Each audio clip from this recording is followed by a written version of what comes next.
द्वादश के दिन 14वें अध्याय का पाठ और महात्म सुनाने जा रही हूँ।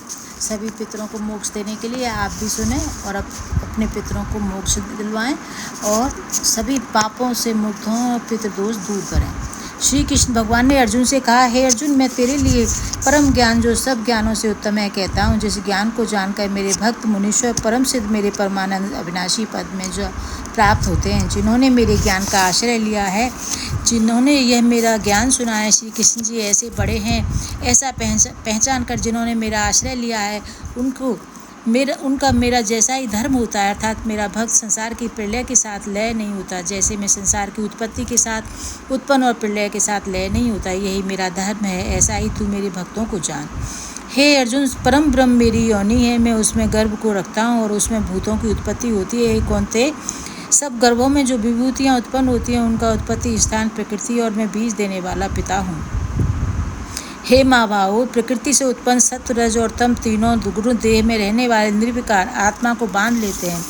हे अनग, इसमें सत्व निर्मल होने के कारण प्रकाश और निरुपद्रव है जो प्राणी को सुख और ज्ञान के साथ बांधती है। हे कौन्ते, रागात्मक रजोगुण से तृष्णा और आसक्ति उत्पन्न होती है जो प्राणियों को कर्म के साथ बांधती है। तमोगुण की उत्पत्ति अज्ञान से है, यह नर्म आलस्य निद्रा से प्राणी को बांधता है। हे अर्जुन, सत्य सुख उत्पन्न करता है, रज कर्म पैदा करता है, तम सब ज्ञानों को ढककर प्रमाद पैदा करता है। हे अर्जुन, सत्वगुण रज और तम को दबाकर बढ़ता है।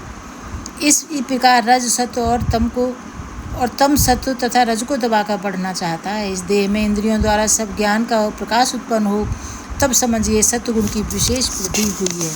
हे कौन्ते, जब रजोगुण बढ़ता है तो प्राणी लोभी हो जाता है, वह सुख आराम के द्रव्य बढ़ाने में जुट जाता है, वह हर समय कार्य में लगा रहता है, निष्काम नहीं बैठ सकता। जब ऐसा हो तो समझना चाहिए कि राजस गुण बढ़ रहा है। हे कुंती नंदन, तमोगुण की प्रबलता में अविवेक, अनुद्यम, प्रमाद और मोह ये सब होते हैं। जब देह में सत्वगुण के उदय में मृत्यु प्राप्त होती है तो वह ज्ञानियों के प्रकाश में लोक को पाता है। रजोगुण के उदय होने पर मृत्यु को प्राप्त करने वाला कर्मों में आसक्त मनुष्य योनि में जन्म लेता है और तमोगुण के उदय में मरा हुआ मूढ़ योनि में जन्म पाता है। सात्विक पुण्य कर्म का फल भी सात्विक कलंक रहित होता है। राजस कर्म का फल दुख और तामस कर्म का फल अज्ञान है।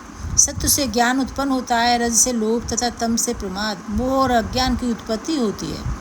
सात्विक पुरुष को उत्तम, राजस को मध्यम, तामसी को अधम गति प्राप्त होती है। जो दृष्टि गुणों से अलग अर्थात निर्गुण साक्षी मात्र आत्मा को जान लेता है वह मेरे रूप को प्राप्त होता है।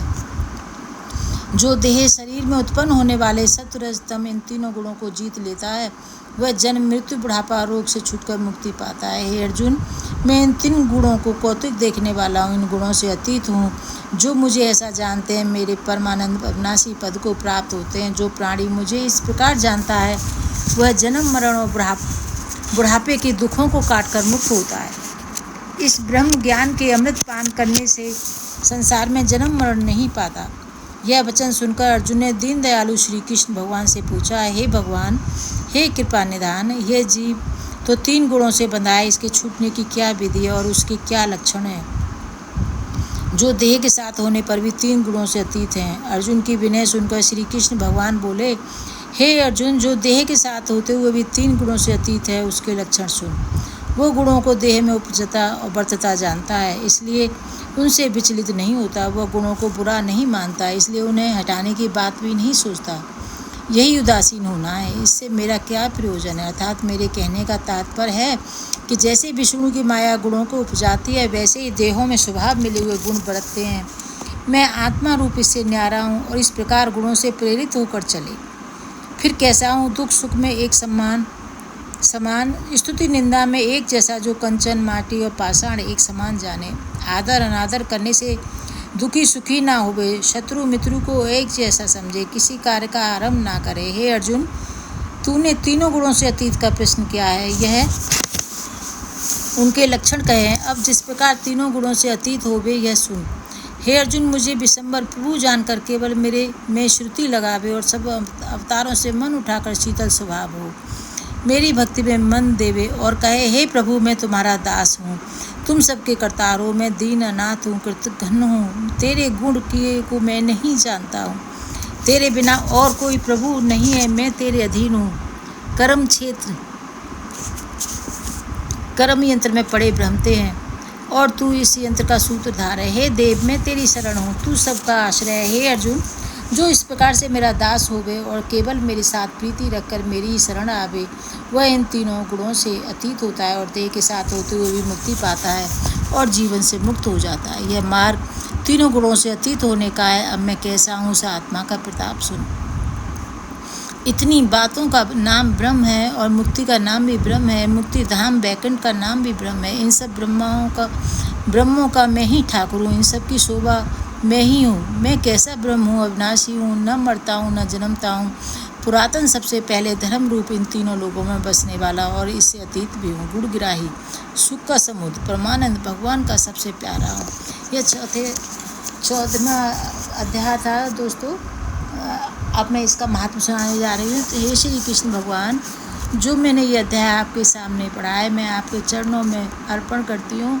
और जो सुन रहा है और जो मैं सुना रही हूँ, मेरे भी और सुनने वालों के भी सभी पितरों को आप मोक्ष दें। मेरे पापों को, हम सबके पापों को दूर करें, नाश करें और पितृदोष भी हमारा नाश हो जाए।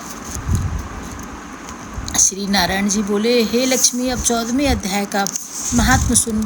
संगलदीप का राजा एक दिन अन्य राजाओं को आमंत्रित कर शिकार खेलने को चला। सभी राजाओं के पास अपने अपने शिकारी कुत्ते थे।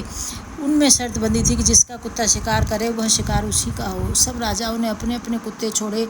तब एक झाड़ी में से एक खरगोश निकला, जिसके पीछे सभी शिकारी कुत्ते दौड़े।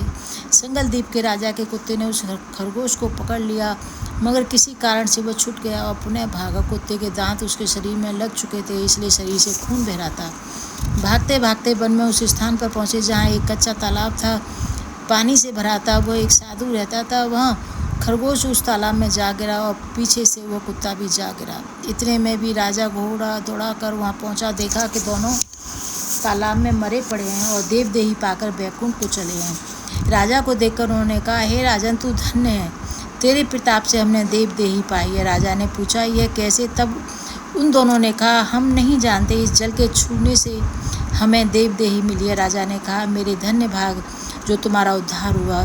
वो दोनों बैकुंठ को चले गए। राजा ने वहाँ बैठे संत जी को नमस्कार करके पूछा, हे संत जी, वार्ता कहो, यह कौतुक आश्चर्य क्या देखा? खरगोश और श्वान दोनों का इस जल के स्पर्श करने से उद्धार हो गया। यह जल कैसा है?